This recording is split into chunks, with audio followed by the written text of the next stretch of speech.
Hi friend, in this video we will be seeing how a pipeline object can be manipulating, and in this section we will see some of the commandlets which is really used for manipulating pipeline object. So let us start the video. So now here you can see that we have commandlets to manipulate object. So you can see these are the commandlets like sort object, select object, group object, measure object and compare object. So these commandlets are basically used to manipulate any object in pipeline basically. So now in further slides we will discuss in detail about each of these commandlets. So starting with the sort object. So when we use the sort object, it sorts the object in either descending or ascending order based on the property values we pass. And if we don't pass any property for sort object, so it will be using some default property and it will be sorting based on the default properties only. And in sort object, we can pass either single property or we can pass multiple property. So it can be sorted based on single property or multiple properties. Both the cases are applicable here. We can also include either case sensitive parameter or case insensitive. So it can sort based on that as well. And if we pass the unique parameter, so it will eliminate any duplicate from the output and we will be getting only unique output. And now here we will be discussing about select object. We will see how and why select object is used. So when we use the select object commandlets, it select specified properties of an object. So how many properties we specify with this commandlet, so we will be getting those properties only in the output. And using this commandlet we can also get some unique object or any specified number of object, or in the object any specified position in any array. And if we want to select object from any collection, so we can use the parameter called first, last, unique, skip and index. So based on these parameters we will be getting those number of lines only or those number of collections only. And if we want to select the specified properties using this commandlet, so we can use the property parameter with this one. And when we select the properties with this commandlet, so we will be getting one new object where only specified properties will be available. And now let's move to other commandlet, that is group object. So group object basically displays object in groups, and it displays based on the value we specify in the property. And when we use the group object commandlet, what it does, it returns a table which will have one row for each property. So when we specify the property, so we will be getting each row for each of the property, and we will be getting column that will display number of items respective to the particular property. And if we specify more than one property with this commandlet, so it first groups them by values of the first property. So it will first group based on the first property, and with each property group, so if we have specified some more properties, so now it will group according to other properties together with this one. So now you can see here that it groups by the value of next property. So we have seen how group object works, and now we will be seeing how measure object works. And when we use a measure object commandlet, it performs calculations based on the property value object. So what are all those calculations here? So we can count the object, or we can count the object with any specified property. We can also calculate minimum, maximum, sum, standard deviation, average of any numeric values using this commandlet. And if any string object is there, so we can count the number of lines, we can count the words, and we can count the characters. And now we will be seeing about compare object commandlet. So this commandlet basically compares two sets of objects. So if we have any two object and if we want to compare these two objects, so we can use the commandlet called compare object. And in this one set of object is called as reference and the other set of object is called as difference. So when we use this commandlet, so we will be having two objects. So one will be called a reference and other one will be difference. And while comparing, we can also specify either one or more properties. So based on these properties, it will give us the comparison result. And when we specify the properties, so it will be comparing based on those properties only. And if we don't specify any particular property, so it will compare by default all the properties. And after we get the output using this commandlet, so we will be getting one column called side indicator. In this one, either it will be indicating like reference object or it will be indicating like difference object. And with this commandlet, if we use the parameter called include equal, then we will also get side indicator equal to. It means some properties value will be there which will be available in both the objects, that is reference object and difference object. And if any one of the object from the reference object or difference object are null, then we will be getting error while using this commandlet. And now in this one we will see some hands-on examples so that we can understand more on this one practically. So let us start the hands-on. Here I have opened PowerShell ISE and here we will be trying some examples and we will see how it works. So in this section we will first start with one commandlet called sort object. So here first of all I want to get content inside any folder. First of all I want to know what else inside home directory of any user, and after I get the output I want to apply one commandlet called sort object. So whatever the output we will be getting using this commandlet, so that will be getting sorted, and there will be some default property for this one if we don't pass any property. And if I want to specify any property, so we will have to use a parameter called property, and here we can specify like this. So as default it has taken name as property and you can see that name field has been sorted. And same way when we have passed also as property name, so in this section also it has been sorted on name.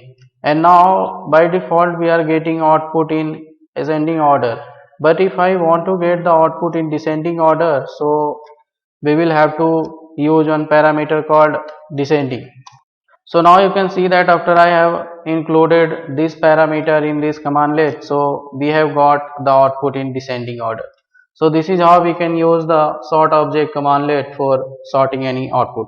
So now moving to next example, we will see how select object commandlet works. So first of all, to get processes list, I have to use the commandlet called get-process, and in this one we can use the commandlet called select object. And now we can specify the property which else property we want to be displayed. So I have selected process name, ID and WS. Now after executing you can see that in the output only 3 field has been excluded. But when we execute this one without passing any pipeline commandlet or without any property, so we will be getting by default some more number of properties here. So this is how we can use the commandlet called select object. Now we will be seeing how we can use both the commandlet sort object and select object together. So again we will be using same commandlet called get process, and in this one I will use one commandlet called sort object, and in property we can specify one property called bm, and in this case we will be using it in descending order. And at last we can use the commandlet called select object, and here we will not be specifying the property, but we will be specifying how many number of rows we want. Either we want the first some lines or last some line. So to get the first two lines I will have to use the parameter called hyphen first two. Now after executing you can see that in the output we have got just two lines. But if I want to get the output from the last of the by default output of this commandlet, so instead of first here we will have to use the commandlet called last, and in last we will have to pass the parameter and number of lines, how many number of lines we want from last. So since we have specified 5 here, so we got the output of 5 lines, and this is from the last lines of this output. So this is how you can see that we have used the sort object and select object together. Now moving to next example, we will see how we can use one commandlet called group object. So first I will use one array, and in this one I will apply the commandlet called group object. So now as soon as I have execute this line, you can see that it has first counted the each element how many number of times it has appeared in this one, and in group also you can see all the element together, like 1 has been appeared 3 times, 2 times, and 3 1 times, and here you can see the name 1 2 and 3. And in same section, moving to other example, if I want to group the services, so first of all I will get the service list, and in this one I will have to use the commandlet called group object. Now you can see that since I have not applied any property here, so that is the reason we are getting default output. So in default output it has given us one name, and in this one it has given the count of this one, and in grouping it has returned all the related services. And now if I want to specify any property, for example status, so we will be getting two status respectively, either running or stop, and under each category we will be getting some group of services, and we will be getting the count as well, how many services are running and how many services are stopped.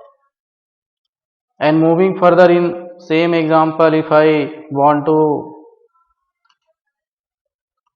change the other property like start type, so we will be getting automatic, manual, and disable, and in each category we will be getting some group of services, and together with this we will be getting count as well. So this is how we can use the commandlet called group object. Now moving to other example, we will see how measure object commandlet work. So in this one, first of all we will be using one commandlet called get child item and home directory. So whatever is there inside this directory we will be getting everything, and in this one I will have to apply one commandlet called measure object. So as soon as we have applied, we got the count, so we are getting 14. It means inside this folder there are 14 content, so that is the reason we are getting in count 14. Now if I want to specify the property, for example length, and together with this I want sum as well, so in this case the count has been reduced to only 3. This is happening because in this folder only files are having the sizes, folders are not giving the sizes contained in this one, so that is the reason only 3 files is there inside this folder, and we are getting count of 3, and all these 3 files are having some size length, so that is the reason together all length becomes this much. And if I want to get the line, word, and character inside any files, so we can use same commandlet for that as well. So first of all, if I want to get content of any file, for example this file, and we will have to apply the commandlet called measure object, and in this one we can pass parameter called character, line and word. So after I have executed, now you can see that we have got how many lines, how many words and how many characters are there inside this file. And now moving to other example, we will see how compare object works. So in this one we will be having two different files and we will be comparing the content of these two files. So first of all I will create some variable, and in that variable we will store the content of that file. So variable will be str reference, and we will be getting the content of that file, and likewise we will be creating the other variable where we can store the content of other file, that is difference list.txt. So this is how we have got content of these two files inside two different variables. Now we will apply the commandlet call compare object, and in this one we will have to use two parameters respectively, reference object and difference object. So in reference object we will use the variable str reference, and in difference object we will have to use the variable str difference. So as soon as we execute this one, now we can see that we have got two fields, input object and site indicator. So in input object we get some words, and right side we got either left indicator or right indicator. It means these words are either available inside the difference file or reference file. But here you can observe one thing, that some of the words would be there which is missing either in left or right. It means it should be available in both the side. So we are not getting here equal to side indicator. To get that one we will have to include one parameter called include equals. So as soon as we execute this one, we will be getting list of all the words available, and whether it is available in reference object or difference object or in both the object.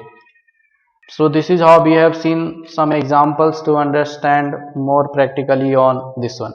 Now let's move to other part of this topic.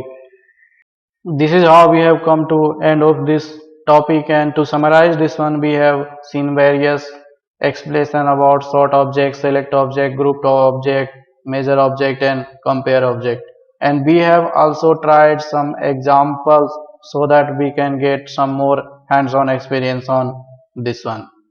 So I hope this was helpful to you, and that's all in today's video.